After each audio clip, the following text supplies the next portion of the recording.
Paz a todos. Hoje nós estudamos a lição 6. Eu sou o pastor Edmar Pereira, da Igreja Evangélica Assembleia de Deus, do Ministério Adinop, dirijo a congregação de Leni Liberato, em Anchieta, Rio de Janeiro. E nós estamos hoje com a responsabilidade de estudarmos esta lição, dando continuidade ao tema da revista Lições Bíblicas da CPAD, a Igreja Eleita.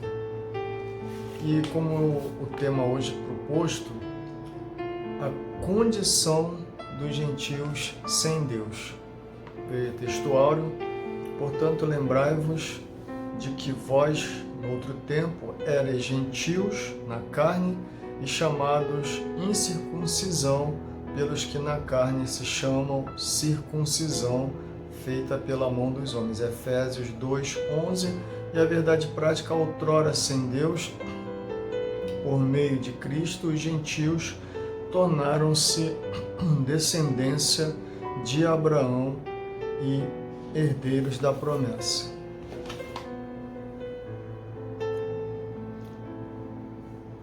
A lição bíblica em classe, em Efésios 2, de 2, capítulo 2, versículo 11 e 12, Romanos, capítulo 4, versículos 12 a 14.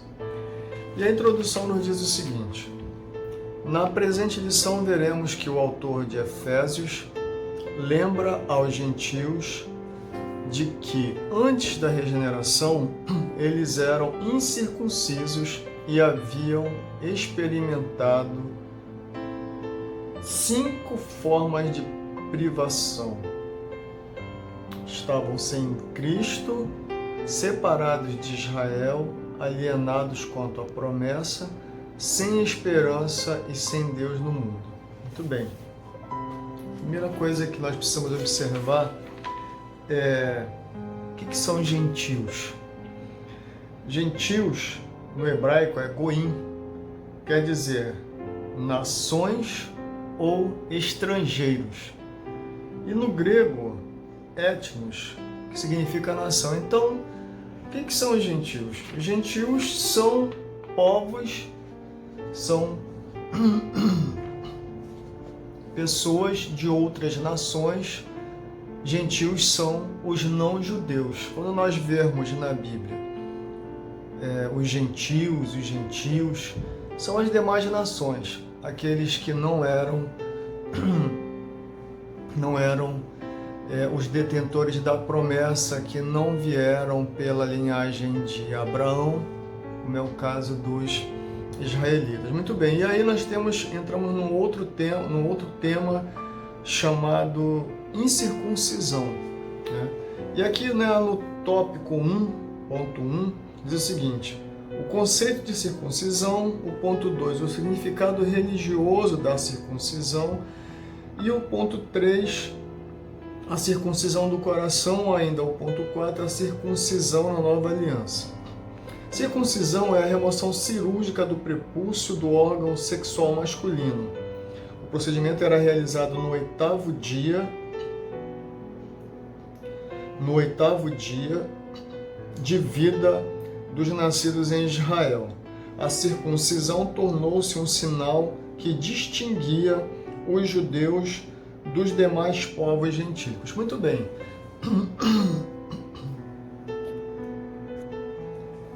Muito bem. A circuncisão, a impressão que se tem é que essa prática, ela é uma prática que fora exclusiva dos judeus. Mas conforme nós apuramos no Antigo Testamento interpretado versículo por versículo de Russell Champlin, editora Hagnos, a circuncisão ela era uma prática de muitos povos e para diversas finalidades, inclusive, segundo Champlin,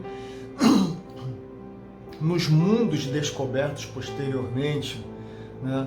Por exemplo, o mundo novo entre os indígenas, entre os australianos, lá, os povos antigos da Austrália, essa prática ela foi observada. Então, quais eram as finalidades, ou melhor, a primeira coisa que vamos verificar aqui é uma interpretação dada, ou melhor, um entendimento da palavra circuncisão, conforme consta lá no Antigo Testamento, interpretado de Russell Schumpeter, diz o seguinte: o vocábulo deriva-se do latim, literalmente cortar em redor, uma prática observada por muitos povos desde a antiguidade, também no Novo Mundo, indígenas, tribos africanas e australianas, e as finalidades possíveis, finalidades sanitárias, né? Finalidades sanitárias, ou seja, segundo eu li em um outro livro que agora não me recordo qual,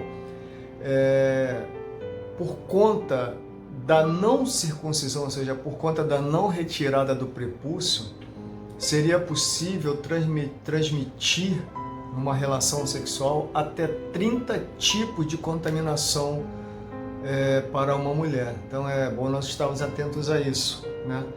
Não era só a questão da separação, que é o que nós vamos estudar, mas quais as outras finalidades que também impunham aos povos a possível prática da circuncisão. Então, uma delas que eu coloquei aqui, sanitárias, depois, a filiação tribal, ou seja, a pessoa ser admitida no ambiente social tribal, preparação para a vida sexual, teste de coragem para aceitação, né, para ser aceito pelo grupo, santificação das faculdades geradoras da vida, sacrifício em favor da divindade que outorga a vida. E segundo está no Wycliffe, dicionário Wycliffe, também tem uma interpretação interessante, que seria, no caso do povo judeu, uma maneira de lembrar ao homem que ele fora separado para servir a Deus, para agradar a Deus. Porque nós sabemos que a prática sexual, quando ela é utilizada de uma maneira não agradável a Deus, se torna num grande tormento para a vida social, para o ambiente social, para a vida daqueles que se deixam escravizar pela questão sexual, né? Então, segundo o Wycliffe também, o homem no ato ali das suas relações, ao ver aquele corte, ao ver aquela cicatriz, ele lembraria que ele fora separado, porque nós sabemos que Israel foi separado para ser nação santa, nação sacerdotal, um povo adquirido por Deus, né? Então, no caso de Israel, uma das finalidades possíveis, como consta no Wycliffe, seria essa, né? Circuncisão, lembrar ao homem de que ele deveria ser santo para agradar a Deus. E talvez aquela prática que ele fosse realizar naquele momento não estivesse condizente com aquilo que Deus esperava com relação à união homem-mulher. Então, é muito interessante esse ponto. Muito bem. E aqui na lição, eu já falei, uma remoção cirúrgica, então nós vamos lá ao ponto 2 do tópico 1. O significado religioso. Santificação, já acabei de falar aqui, né? Seria a santificação.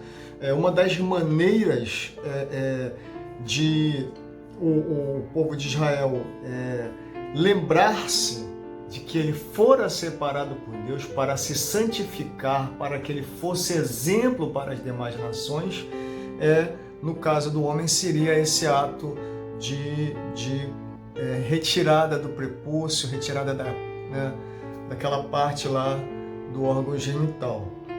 Então, nós vemos essa questão. Era algo tão sério que os judeus recusavam-se até mesmo a comer com os incircuncisos, ou seja, quem não era circuncidado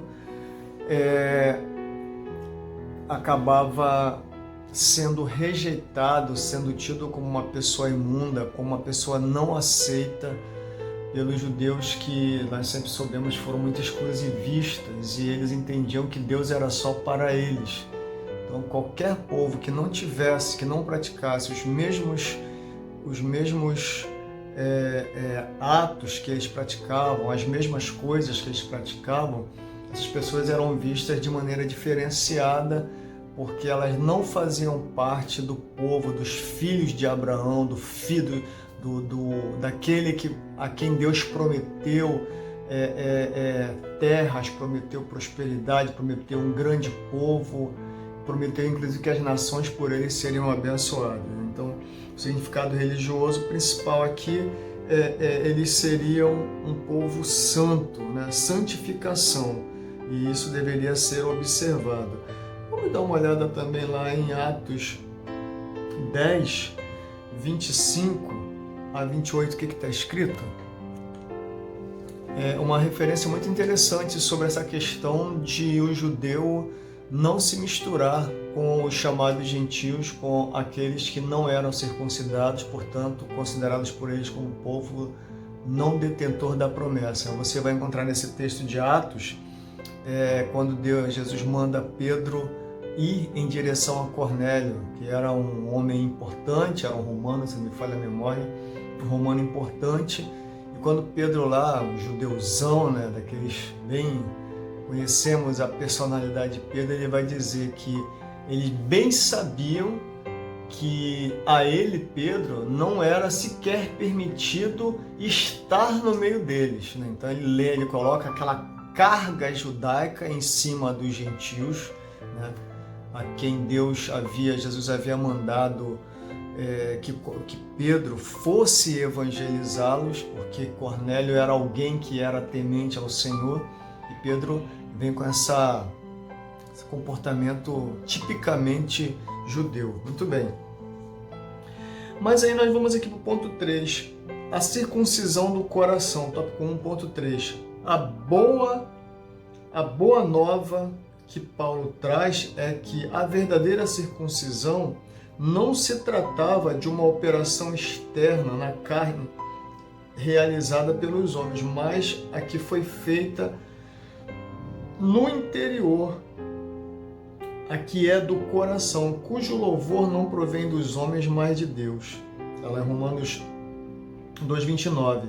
Em Cristo, o sinal de quem pertence a Deus não é a circuncisão nem a incircuncisão, mas sim o ser uma nova criatura.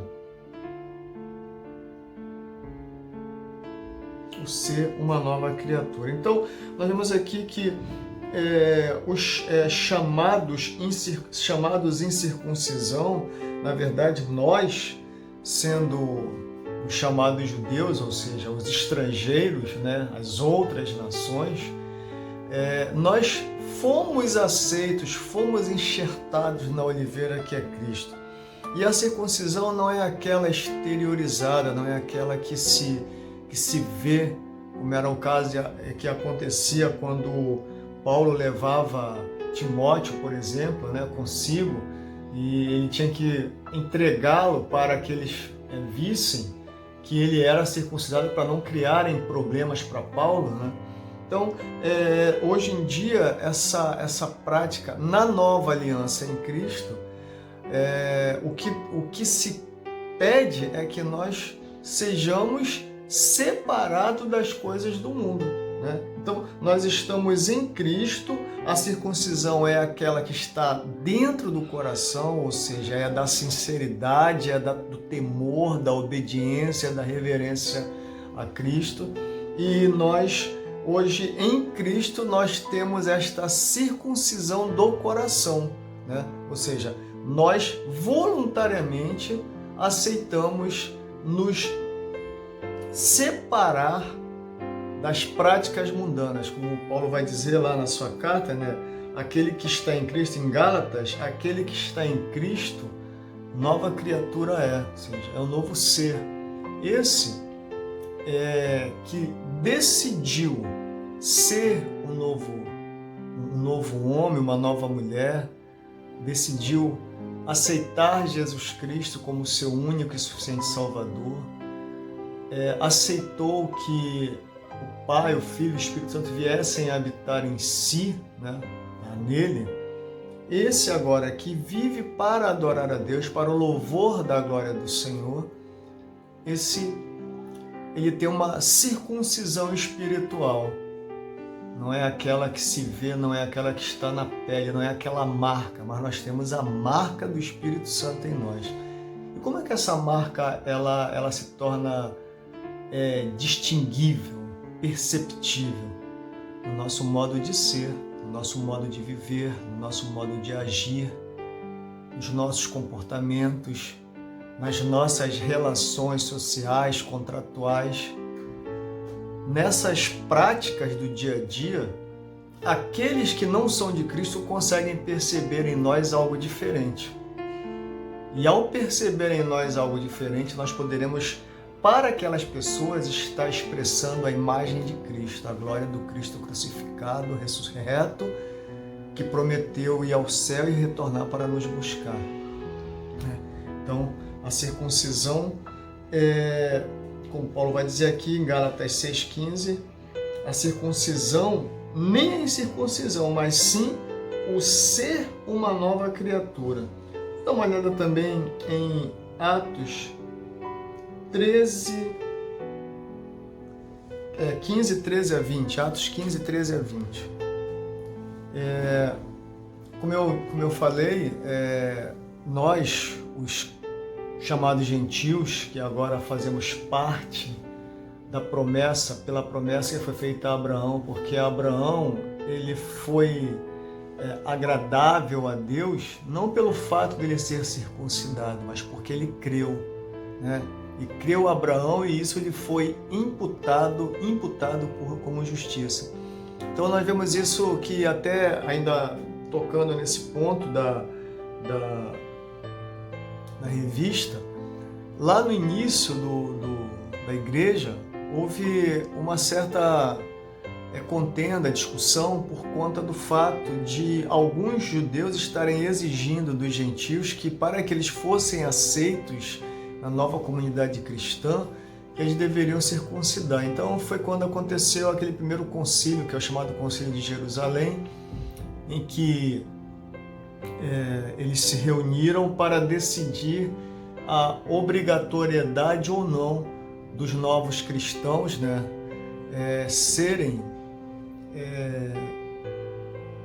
dos cristãos serem exigidas ser exigida a circuncisão. E o fato é que naquele concílio decidiu-se que aos judeus seria exigida a circuncisão porque já fazia parte da cultura deles. Mas os não judeus, os gentios convertidos, a eles não haveria esta exigência, né? E capitaneados por Tiago, né, até colocada as exposições de Pedro, decidiu-se que algumas poucas coisas seriam exigidas dos não-judeus, como por exemplo, né, as carnes sacrificadas a ídolos, a prostituição, o fato da ingestão de sangue, não comer sangue, né? Hoje em dia muitas pessoas fazem uso disso, né? Alguns alimentos que são feitos com sangue, né? Em alguns estados do Brasil, algumas pessoas fazem alguns alimentos que levam o sangue da vítima, né? que foi sacrificada para praticar, para servir de alimento para outras pessoas, e algumas nas culinárias entra o sangue. Um exemplo é o chamado, agora não me recordo, mas tem uns tipos de alimentos que são feitos com sangue, né? E lá naquele momento essa prática ela não foi permitida. Muito bem, e no ponto 4 do tópico 1 ainda, a circuncisão na nova aliança. Em Antioquia, a questão ganhou uma dimensão que provocou intensos debates. Foi exatamente isso que eu falei, né? E lá em Jerusalém eles tomaram a decisão de não exigir dos não-judeus. Então, na nova aliança, a circuncisão somos nós que servimos a Deus no Espírito e nos gloriamos em Jesus Cristo e não confiamos na carne. Muito bem, o tópico 2, estranhos ao conserto da promessa. Nessa parte, o apóstolo Paulo aponta a situação dos gentios naquele tempo, estáveis sem Cristo, separados da comunidade de Israel,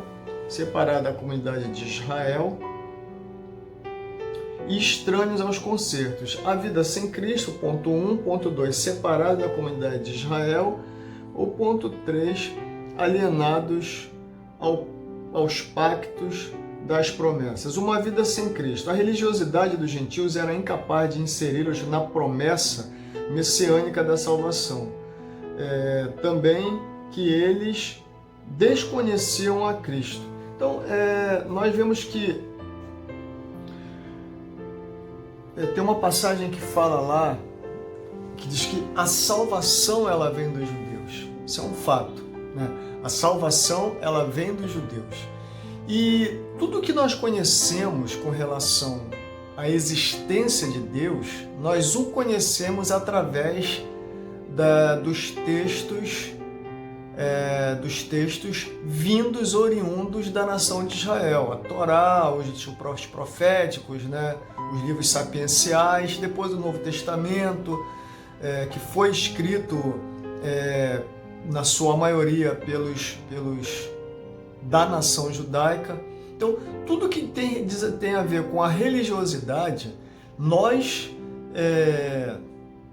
conhecemos a partir das escrituras sagradas. Eu não sei se você vai lembrar, mas tem uma passagem em Atos que diz o seguinte: um determinado mordomo da rainha de Candace, se não me falha a memória, ele ia voltando para sua terra depois de ter vindo adorar em Jerusalém. Ele vinha caminhando e ele lia uma passagem da Bíblia que estava lá em Isaías. E o Espírito Santo mandou que Filipe fosse para aquela estrada, e quando ele vai passando, quando o eunuco vai passando, Filipe olha para ele, vê que ele está lendo um livro sagrado, e Filipe diz assim: você está entendendo o que você lê? Ele diz assim: como é que eu vou entender se não tem ninguém que me explique? Né? Então, a verdade é que o conhecimento de Deus ele vem dos judeus. Isso nós não temos como negar. Né? Então, nós vemos o seguinte: nós tínhamos uma vida distante de Deus. Os judeus, ou melhor, os gentios, os povos das outras nações, eles adoravam outros deuses. Eles adoravam outras divindades, eles praticavam toda sorte de crenças, eles criam nas mais diversas coisas, no sol, na lua, nas pedras, nos animais, nas estrelas.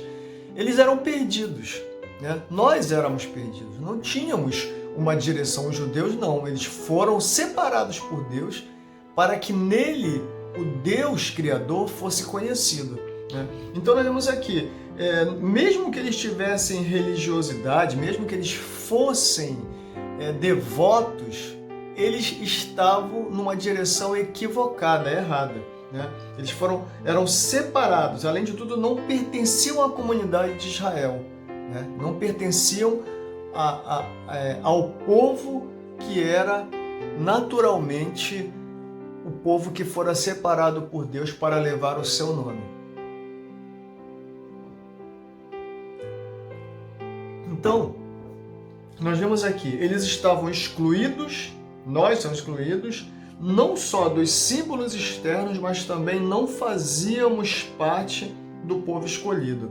Nós, os gentios, precisávamos saber era que por meio de Cristo, nós também nos tornaríamos descendência de Abraão, né? É o que está lá em Gálatas 3:29. Vamos dar uma olhada. Paulo vai dizer: se sois de Cristo, também vocês são descendência de Abraão e herdeiros conforme a promessa, né? Nós somos herdeiros conforme a promessa. Vamos dar uma olhada também em Gênesis 21, 10, 12. O que está escrito lá? Gênesis 21, 10, 12. O texto diz exatamente sobre aquele momento em que Sara, que não está nada satisfeita com as atitudes de Agar, mãe de Ismael, e ela deita fora, né? Expulsa Agar e seu filho da convivência ali com eles.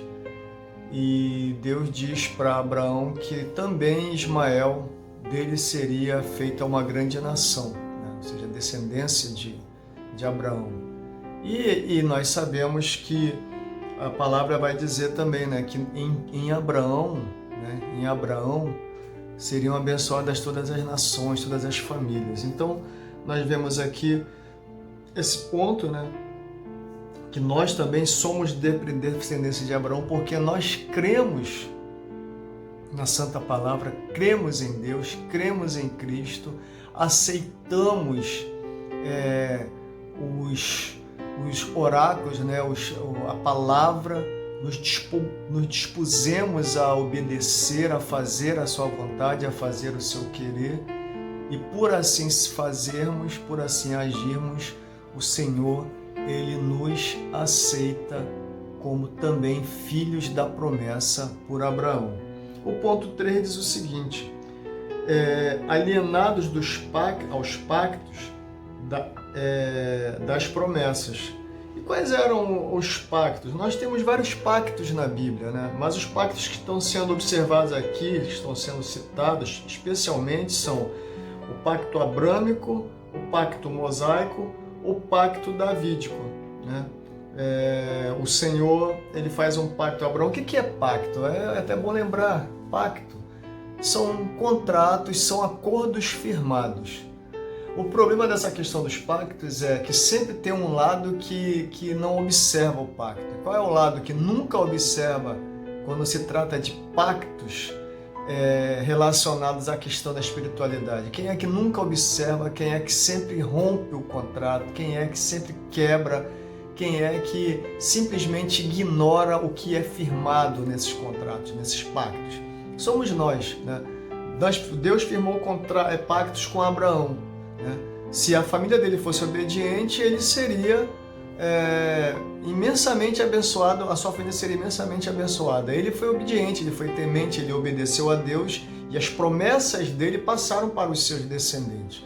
Mas vem depois Moisés firma um novo pacto com Deus e o povo diz: tudo o que você está dizendo para ele, nós observaremos. E nós sabemos que isso não aconteceu. Então, os pactos foram firmados por Deus, Deus honra, Deus cumpre, Deus leva até o final, mas o outro lado sempre rompe, sempre quebra e deixa de observar. E ainda temos aqui o pacto davídico, né? Então, esses pactos eram reiterações da promessa messiânica. Agora, uma vez regenerados, por meio do sangue de Jesus, os gentios tornaram-se herdeiros da maravilhosa promessa. Ou seja, quando nós aceitamos a Jesus, nós fomos justificados em Cristo, fomos regenerados para uma nova vida. Ao aceitar, nós agora fazemos parte. Nós entramos nesse ambiente de aceitação divina. Deus, Ele olha para nós e através de Jesus Cristo, do seu sangue vertido na cruz, Ele nos aceita como membros desta família que crê, dessa família que obedece, dessa família que cumpre a sua vontade. E aí nós caminhamos já para o tópico 3, que diz o seguinte: sem esperança e sem Deus. Sem esperança e sem Deus. Agora Paulo passa a descrever a situação dos gentios que viviam não tendo esperança e sem Deus no mundo. E aí o ponto 1 diz: desprovidos de esperança. O ponto 2 sem Deus no mundo. No ponto 1, nós lemos o seguinte: embora Deus tivesse decretado incluir os gentios no plano da salvação, eles mesmos ignoravam essa promessa e por isso não tinham em que sustentar qualquer esperança. Interessante que muitas pessoas não acreditam na vida após a morte, né? Nós acreditamos na ressurreição, nós cremos na ressurreição. E nós sabemos que existem pessoas que dizem assim, não, morreu, acabou, morreu, fica tudo aí mesmo. Só que a palavra de Deus, ela vai mostrar, você vai ver isso, se não me falha a memória, em Mateus, mas em Tessalonicenses, Paulo vai tratar muito bem dessa questão, dos que morreram em Cristo serão ressuscitados antes dos que estiverem aqui no dia do arrebatamento. E nós vamos observar que os povos, como foi falado, né, os grandes filósofos, parte deles não acreditavam na ressurreição. Mas é interessante que me veio à memória também um fato bíblico. Então, a revista ela trata dessa questão de filósofos, a filosofia não acreditava na vida além túmulo, então não havia esperança para os homens, ou seja, eles morreriam e não tinham essa percepção de uma transcendência, de saltar desta vida da matéria para uma vida que ultrapassa o que nós chamamos de a morte, né, e adentra a eternidade. E os filósofos não davam muita importância a isso, mas e eu vi alguns comentaristas aqui no YouTube e não observei nenhum deles comentando sobre o que a Bíblia fala também, porque na própria palavra de Deus, lá em Marcos 12, tinha um grupo de judeus que também não acreditavam na ressurreição. Os saduceus, eles também não criam na ressurreição, né? Não criam em anjos, não criam em ressurreição, né? E essa promessa, ela está pautada na Bíblia, ela está espalhada na Bíblia, né? Nós um dia iremos para o seio do Senhor, um dia viveremos com Ele. Eu costumo dizer que eu vivo na expectativa da vinda de Jesus, eu vivo na expectativa de uma vida futura. Pode parecer absurdo. Eu sei que se você for olhar só com esses olhos da vida aqui, nessa terra, por que nós seríamos privilegiados em detrimento dos demais seres, né? Mas eu creio na palavra de Deus, eu tenho uma vida orientada pela palavra de Deus, eu creio sim que um dia nós ressuscitaremos se nós estivermos mortos, quando Jesus voltar, e eu creio que Jesus vai voltar, nós ressuscitaremos para morarmos com Ele no céu, num corpo transformado, num novo corpo, num corpo santo, purificado, um corpo que não sofrerá mais as detrações desta vida, não sofrerá mais as intempéries do mundo. É um corpo totalmente restaurado, regenerado, renovado, que não adoecerá. A palavra fala isso, você pode ler lá em Apocalipse no final, né? Enfermidades ficarão aqui, ficarão para trás. Então, não só os povos gentios não acreditavam, não tinham a esperança de uma vida futura, como parte dos judeus também tinham essa mesma característica, esse mesmo comportamento, né? Os saduceus não criam na ressurreição. Você pode ler lá, Marcos 12, 18, vai ter uma questão, até se não me falha a memória, você vai lembrar daquela passagem que vieram tentar Jesus e disseram assim, olha Deus, olha Jesus, uma mulher casou com um homem e ele tinha vários irmãos. Você sabe que na cultura judaica tinha a lei do levirato, né? Então o levirato se dizia o seguinte, que se o irmão morresse e não deixasse descendência, o outro casaria com aquela mulher para suscitar descendência àquele falecido. E aconteceu um fato, se não me falha a memória, 7 irmãos morreram. Aí Jesus vai dizer para eles assim, vocês erram porque vocês não conhecem a Escritura, né? Porque lá no céu não haverá essa ideia de que eu casei com a minha esposa e quando eu chegar no céu eu vou viver casado novamente com ela. A palavra diz lá que lá nós viveremos, seremos como os anjos, não casamos e não somos dados em casamento. Teremos um outro comportamento. Isso é uma questão a ser estudada ou a ser esperada. Eu prefiro esperar o futuro para saber como é que será, né? Então, não só os filósofos e os outros povos não criam na ressurreição, não tinham essa esperança, como também judeus não tinham essa esperança. Né? Os gentios desprovidos da esperança padeciam medo e incerteza. Está lá em Hebreus 6, 18, 19, 2 Coríntios 2, 7 e 10. Por conseguinte, a falta da esperança e de paz revelava a ausência de Deus. Lógico, quem não tem paz, quem não tem esperança, não tem alegria, né? Não tem expectativa. É bom você ter essa esperança em Deus. E o ponto 2, sem Deus no mundo. E o ponto diz assim, por meio de seu paganismo, os gentios estavam alienados do Deus que havia se revelado a Israel. Né? Havia uma alienação. Eu vou tocar bem rápido, porque eu já vou encerrar. Tem um fato de Paulo, uma certa feita lá em Atenas, ele passeando ali, ele via que aquele povo ele era muito supersticioso.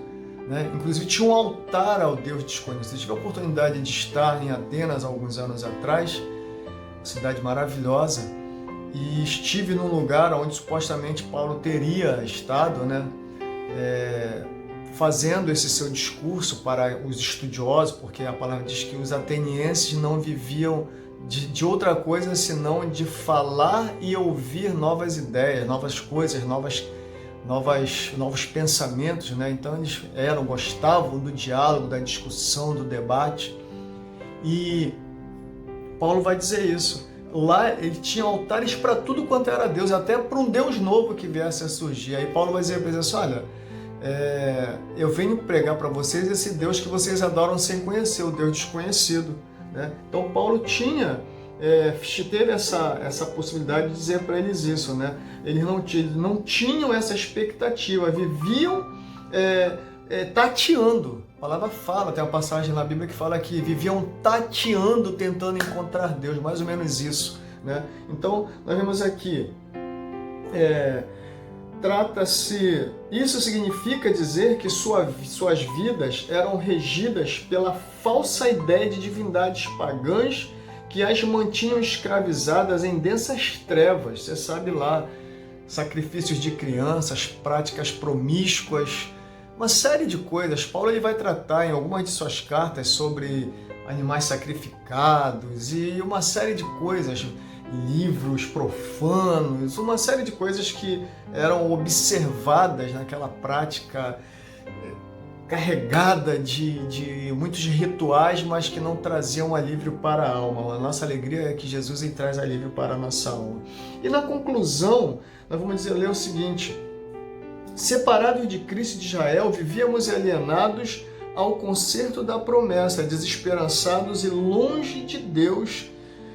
Um dia, porém, a magnitude do amor divino aproximou-nos de Cristo e de Israel, incluiu-nos na esperança da promessa e revelou-nos um único e verdadeiro Deus. Que você não esqueça disso. Você agora pertence à família de Deus. A tua circuncisão, ela não é na carne, ela não é no corpo, não é uma marca que diferencia, mas é o teu modo de viver, o teu modo de ser, o teu modo de agir. Se você é filho de Deus, obedeça a palavra de Deus, viva como Deus quer, observe seus mandamentos e seja feliz, porque a nossa esperança não está aqui, a nossa esperança está nos céus, quando nós habitaremos com Cristo para sempre, eternamente. Fique na paz de Deus e na próxima semana nós estaremos estudando a 7ª lição, Cristo e a nossa reconciliação com Deus. Fique na paz.